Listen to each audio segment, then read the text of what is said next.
परिचय। जैसा कि हम पहले भी चर्चा कर चुके हैं कि जनन सभी जीवों की वह क्षमता है जिसमें एक जीव लगभग अपने समान गुणों वाले एक छोटे से जीव को जन्म देता है। हाँ, तथा जनन की प्रक्रिया के लिए हमें लैंगिक संपर्क बनाना पड़ता है, किंतु अगर हम बिना किसी सुरक्षा लिए ये करते हैं तो संक्रमित साथी से हमें अनेकों रोग हो जाते हैं। जनसंख्या में तीव्र तेज वृद्धि के कारण हम जनसंख्या विस्फोट का निरीक्षण करते हैं। हाँ, ये सब मृत्यु दर में कमी और जीवन काल में वृद्धि का परिणाम है। तो आओ इस पाठ में हम जनन के बारे में विस्तार से चर्चा करें। उद्देश्य। इस पाठ के अंत में आप निम्न करने में सक्षम हो जाएंगे: जनन स्वास्थ्य के महत्व को समझना, यौन संचारित रोगों को पहचानना, जनसंख्या के नियंत्रण की विधियों को समझना, लिंग अनुपात को समझना, जनसंख्या आकार को पहचानना।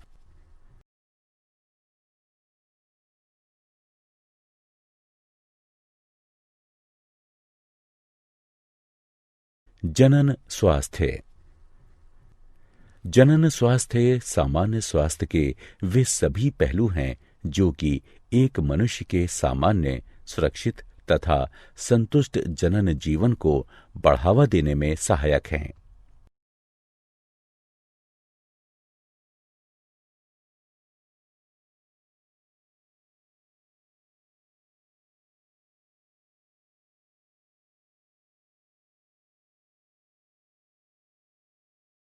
यौन संचारित रोग। वे रोग जो यौन संबंधों द्वारा एक संक्रमित प्राणी से स्वस्थ प्राणी में संचरित होते हैं, यौन संचारित रोग कहलाते हैं। ये विभिन्न सूक्ष्म जीवों द्वारा, जो कि योनि, मूत्रमार्ग, गुदा और मुख के गर्म और नमी वाले वातावरण में रहते हैं, इनके द्वारा उत्पन्न होते हैं। कुछ यौन संचारित रोग निम्न हैं: सुजाक यानी गोनोरिया, सिफिलिस, ट्राइकोमोन्स्ता, एड्स। सुजाक यानी गोनोरिया नाइजेरिया गोनोरिया जीवाणु द्वारा होता है। इस रोग का मुख्य लक्षण मूत्रोजनन मार्ग में सूजन तथा जलन है तथा पेशाब करते समय रोगी को अत्यधिक जलन महसूस होती है। यह जीवाणु नर के मूत्रमार्ग और मादा के गर्भाशय ग्रीवा को संदूषित करता है। सिफिलिस ट्रेपोनेमा पेडिलियम जीवाणु द्वारा होता है। मूत्रोजनन मार्ग की म्यूकस झिल्ली में धब्बे यानी चकत्ते होना तथा जननांग पर अल्सर होना आदि इस रोग के मुख्य लक्षण हैं। ट्राइकोमोन्स्ता एक प्रोटोजोआ ट्राइकोमोनास वेजिनेलिस द्वारा होता है।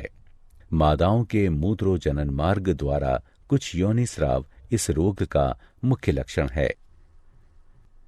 एड्स एक विषाणु HIV द्वारा होता है जो कि शरीर की प्रतिरोधक क्षमता को कम कर देता है तथा जिससे शरीर किसी भी रोग से जल्दी ही ग्रसित हो जाता है। एड्स के संचारण के माध्यम यौन संबंध, संदूषित प्राणी के रक्त का रक्ताधान यानी स्थानांतरण, संदूषित सुई का प्रयोग, सरगर्भता यानी गर्भावस्था के दौरान अपरा द्वारा मात्र से शिशु में आना आदि है।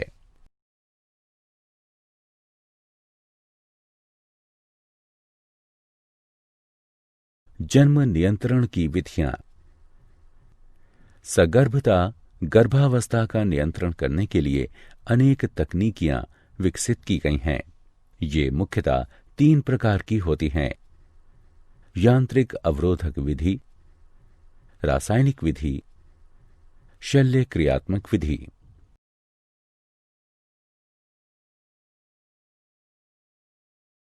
यांत्रिक अवरोधक विधि। यांत्रिक अवरोधक विधि में शारीरिक बाह्य युक्तियां जैसे कॉन्डोम, डायाफ्राम और ग्रीवा टोपी प्रयुक्त होते हैं, जो कि संभोग यानी मैथुन के दौरान शुक्राणुओं को स्त्री के जनन मार्ग में घुसने से रोक देते हैं। अतः यह उनके बीच में रोधक की भांति कार्य करता है। अंतःगर्भाशयी युक्तियों का प्रयोग गर्भाशय में अंतरोपण को रोकता है। यह युक्ति कौपटी है, जो कि डॉक्टरों या अनुभवी नर्सों द्वारा गर्भाशय में सुरक्षित रूप से लगाई जाती है। रासायनिक विधि। रासायनिक विधि में स्त्रियों द्वारा विशिष्ट औषधियां प्रयोग की जाती हैं, जो कि 2 प्रकार की होती हैं, मुख वाली गोलियां और योनि वाली गोलियां। मुख वाली गोलियों को मुखीय गर्भ निरोधक भी कहते हैं, जो कि शरीर के हार्मोनों के संतुलन को बदल देती हैं, जिससे कि अंड का त्याग नहीं होता और निषेचन नहीं हो सकता है।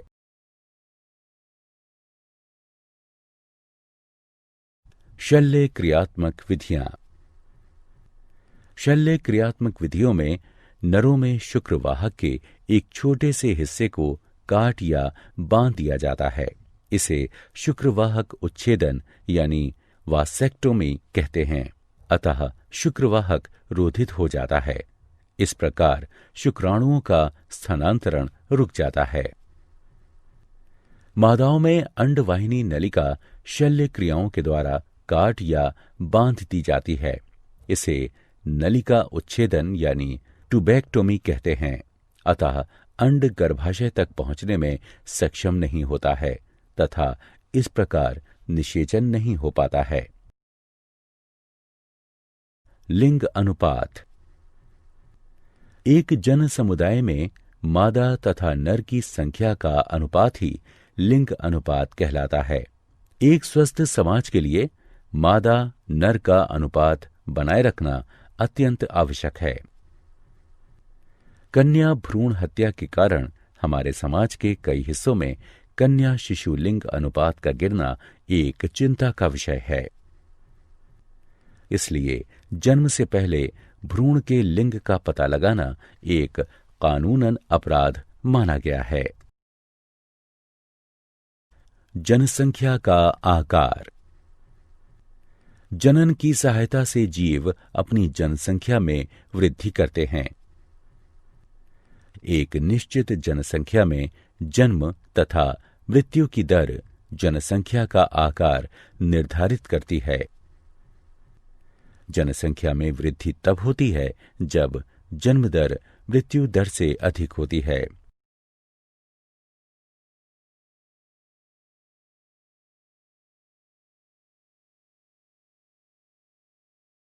क्या आप जानते हैं, मानव जनसंख्या वृद्धि की चरघातांकी अवस्था 1750 एडी में शुरू हुई थी। विश्व की मानव जनसंख्या अगले 30 वर्षों में 9.5 अरब तक पहुंच जाएगी। भारत ऐसा पहला देश बना जिसमें 1951 में सरकार द्वारा प्रवर्तित परिवार नियोजन को अपनाया। नाको राष्ट्रीय एड्स नियंत्रण संस्था। भारत ने 1987 में राष्ट्रीय एड्स नियंत्रण संस्था प्रारंभ की थी। प्रत्येक वर्ष 1 दिसंबर विश्व एड्स दिवस के रूप में मनाया जाता है।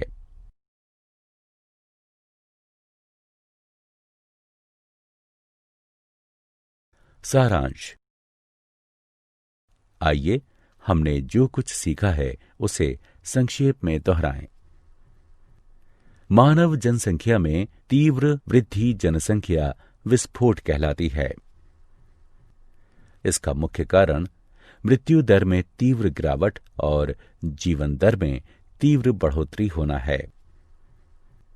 जनसंख्या विस्फोट के परिणाम अनुसार कुप्रभाव उत्पन्न होते हैं, इसलिए तत्कालीन जनसंख्या नियंत्रण की आवश्यकता है।